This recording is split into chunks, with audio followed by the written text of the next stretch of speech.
Big Boss Malayalam season 7 live അപ്ഡേറ്റിലേക്ക് എല്ലാ പ്രിയപ്പെട്ടവർക്കും ഒരിക്കൽ കൂടി സ്വാഗതം.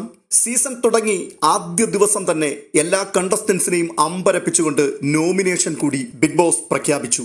കളി ആരംഭിച്ചില്ല, ഒറ്റ ദിവസത്തെ പ്രകടനം കൊണ്ട് ഓരോരുത്തരെയും വിലയിരുത്തുക എന്നുള്ള ആ പ്രധാനപ്പെട്ട ടാസ്ക്കാണ് ബിഗ് ബോസ് ഓരോ മത്സരാർത്ഥികളെയും ഏൽപ്പിച്ചത്. പക്ഷേ അത് ഭംഗിയോടുകൂടി തന്നെ എല്ലാ കണ്ടസ്റ്റൻസും നിർവഹിച്ചു എന്നുള്ളതാണ് ഏറ്റവും പ്രധാനപ്പെട്ട കാര്യം. ഇന്ന് നടന്ന നോമിനേഷനിൽ 8 വോട്ടുകളുമായി ഒന്നാമതെത്തിയിരിക്കുന്നത് ശൈത്യയാണ്. ശൈത്യ ബിഗ് ബോസ് വീടിനുള്ളിൽ തുടരണമോ എന്നുള്ളത് പ്രേക്ഷകർക്ക് തീരുമാനിക്കുവാൻ വേണ്ടി നോമിനേഷനിലേക്ക് അവരുടെ പേര് നിർദ്ദേശിച്ചത് ആര്യൻ, ബിൻസി, ഒനിൽ, ബിന്നി, രണ ഫാത്തിമ, മുൻഷി രഞ്ജിത്ത്, രേണുസുതി, ആദില ആൻഡ് നോറ.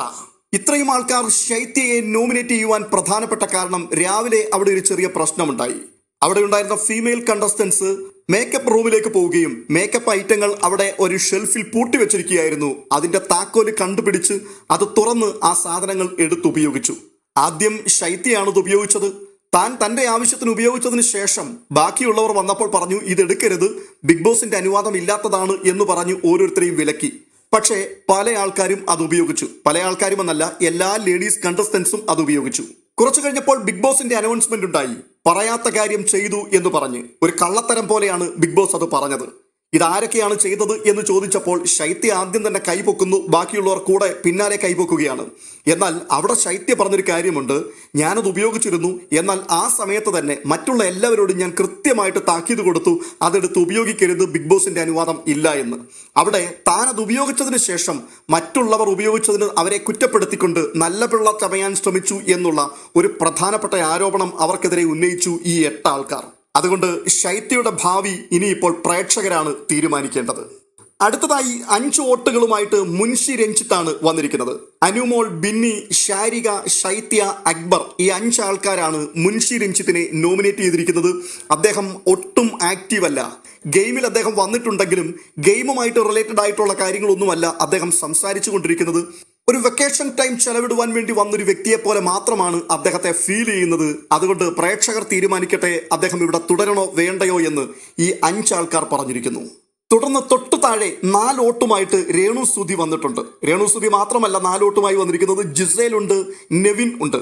രേണുസുതിയെ നോമിനേറ്റ് ചെയ്തിരിക്കുന്നത് അഭിലാഷ്, ജിസേൽ, ഷാരിക, നെവിൻ എന്നിവരാണ്. എന്നാൽ നെവിനെ ആര്യൻ, ബിൻസി, രണ ഫാത്തിമ, അപ്പാനി, ശരത് ഇത്രയും പേർ നോമിനേറ്റ് ചെയ്തു. ജിസലിനെ അനുമോൾ, ഒനിൽ, മുൻഷി, ഷാനവാസ് ഈ 4 പേരും നോമിനേറ്റ് ചെയ്തു. രേണുസുതിക്കെതിരെ വന്നിരിക്കുന്ന പ്രധാനപ്പെട്ട ആരോപണം താൻ ഗെയിമിൽ ഒട്ടും ആക്റ്റീവ് ആയിരുന്നില്ല. ഇന്നലെ വൈകിട്ട് ഒരു ടാസ്ക് ചെന്ന് കയറിയപ്പോൾ തന്നെ ബിഗ് ബോസ് നൽകിയിരുന്നു. ആ ടാസ്കിനെ കുറിച്ച് രേണുസുതി പലരോടും തുറന്നു പറഞ്ഞത് എനിക്കിതിനോട് താല്പര്യമില്ല, വേണമെങ്കിൽ ഞാൻ വിട്ടു തന്നേക്കാം, എൻ്റെ കയ്യിലാണെന്നുണ്ടെങ്കിൽ ഞാൻ നിങ്ങൾക്ക് തന്നേച്ചു പോകും എന്നുള്ള രീതിയിൽ സംസാരിച്ചു എന്നാണ്. ഒട്ടും തന്നെ ആക്റ്റീവ് അല്ല, അവരൊരു മൂലയ്ക്ക് ഒതുങ്ങിയിരിക്കുകയാണ്. അവർ പല ആൾക്കാരോടും സംസാരിക്കുന്ന പോലുമില്ല. ഇങ്ങനെയൊക്കെയുള്ള ആരോപണങ്ങളാണ് രേണുസുതിക്കെതിരെ വന്നിരിക്കുന്നത്. ഇതേ ആരോപണം ജിസേലിനെതിരെയും നെവിനെതിരെയും വന്നിട്ടുണ്ട്. ഇവരുടെ തൊട്ടു പിന്നിൽ 3 വോട്ടുമായിട്ട് ആര്യൻ, നമ്മുടെ സുന്ദരക്കുട്ടപ്പനായ ആര്യൻ വന്നിട്ടുണ്ട്. ആദില, നോറ, അഭിലാഷ്, സരിക ഈ 3 ആൾക്കാരാണ് ആര്യനെ നോമിനേറ്റ് ചെയ്തിരിക്കുന്നത്. ആര്യനെ സംബന്ധിച്ച് അവരുടെ കണ്ടെത്തൽ ഇതാണ്, അദ്ദേഹം ജെന്യുവനായിട്ട് നിൽക്കുന്നതായിട്ട് അവർക്ക് തോന്നുന്നില്ല. മാത്രവുമല്ല തനിക്ക് പൊടിക്കൊരു അഹങ്കാരമുള്ളതായിട്ട് തോന്നുന്നു. താൻ എന്തോ സംതിങ് ആണ് എന്നുള്ളൊരു ചിന്തയും ആ തരത്തിലുള്ളൊരു ഭാവവും ഒക്കെ ആര്യനിൽ കാണുവാൻ കഴിയുന്നുണ്ടത്രേ. ഇതിനിടയിൽ ആര്യനെതിരെ വളരെ ഗുരുതരമായിട്ടുള്ള ഒരു ആരോപണം സരിക ബിഗ് ബോസിനോട് തുറന്നു പറഞ്ഞു. അതായത് കഴിഞ്ഞ ദിവസത്തെ ടാസ്ക് നടക്കുകയാണ്. അദ്ദേഹത്തിന്റെ കയ്യിൽ ഒരു ബാൻഡ് കെട്ടിയിട്ടുണ്ട്. ആ ബാൻഡ് തട്ടിയെടുക്കുവാൻ വേണ്ടി എല്ലാവരും പരിശ്രമിക്കുകയാണ്. 3 ആൾക്കാരുടെ കൈകളിലായിരുന്നല്ലോ ബാൻഡ് കെട്ടിയിരുന്നത്. ഈ ബാൻഡ് തട്ടിയെടുക്കുവാൻ വേണ്ടി മറ്റുള്ളവർ ശ്രമിക്കുന്നതിനിടയിൽ സരിക അയാളുടെ അരികിലേക്ക് ചെന്നു. ആ സമയത്ത് ആര്യൻ മോശമായിട്ടാണ് അവരോട് തിരികെ പ്രതികരിച്ചത്. താൻ ആ ബാൻഡിന് വേണ്ടി ഓടിച്ചെന്ന് പിടിക്കുമ്പോൾ എന്നാൽ പിന്നെ ഇങ്ങോട്ട് പിടി, ഇവിടെ പിടിക്കരുതോ എന്ന് ചോദിച്ചു. അതുകൂടാതെ എന്നെ അങ്ങ് കെട്ടിപ്പിടി, ഞാൻ തിരിച്ചൊന്ന് കെട്ടിപ്പിടിച്ചോട്ടെ എന്ന് ചോദിച്ചു. ഇങ്ങനെയുള്ള കാര്യങ്ങളൊക്കെ സരിക ബിഗ് ബോസിനോട് പറയുന്നുണ്ട്. ഇങ്ങനെ സംസാരിക്കുന്ന വ്യക്തി സമൂഹത്തിന് മോശം സന്ദേശമാണ് നൽകുന്നത്. അതുകൊണ്ട് ആര്യനെ പോലെയുള്ള ഒരു വ്യക്തി ഇതിനകത്ത് തുടരുവാൻ പാടില്ല, പ്രേക്ഷകർ പരിശോധിക്കണം എന്ന് ഒരാരോപണത്തോടു കൂടിയാണ് സരിക ആ നോമിനേഷൻ പൂർത്തിയാക്കിയത്. ഏറ്റവും ഒടുവിലായി 2 വോട്ടുമായിട്ട് ഷാരികയും ഇവർക്കൊപ്പം എത്തിയിട്ടുണ്ട്. അനീഷും ജിസേലുമാണ് ഷാരികയെ നോമിനേറ്റ് ചെയ്തത്. ഷാരിക ഒട്ടും തന്നെ ആക്റ്റീവ് അല്ല എന്ന് ജിസേൽ പറഞ്ഞപ്പോൾ അനീഷ് പറഞ്ഞത് വളരെയധികം ഇമേജ് കോൺഷ്യസ് ആയ ഒരു വ്യക്തിയാണ് ഷാരിക. പോസിറ്റീവായ കാര്യങ്ങൾ മാത്രമേ അവരെക്കുറിച്ച് പുറത്തേക്ക് പോകാവൂ എന്നവർക്കൊരു നിർബന്ധമുള്ളതുപോലെ തോന്നുന്നു. അതുകൊണ്ട് തന്നെ പല കാര്യങ്ങളിലും അവർ ഇൻവോൾവ് ചെയ്യുന്നില്ല. തീർന്നില്ല, ശാരികയ്ക്കൊപ്പം 2 വോട്ടുമായി അനുമോളും എത്തിയിട്ടുണ്ട്. അനുമോളെ നോമിനേറ്റ് ചെയ്തിരിക്കുന്നത് അനീഷും നെവിനുമാണ്. നെവിൻ പറയുന്നത് പക്ക ഫേക്ക് ആയിട്ടാണ് അനുമോൾ ഇവിടെ നിൽക്കുന്നത്.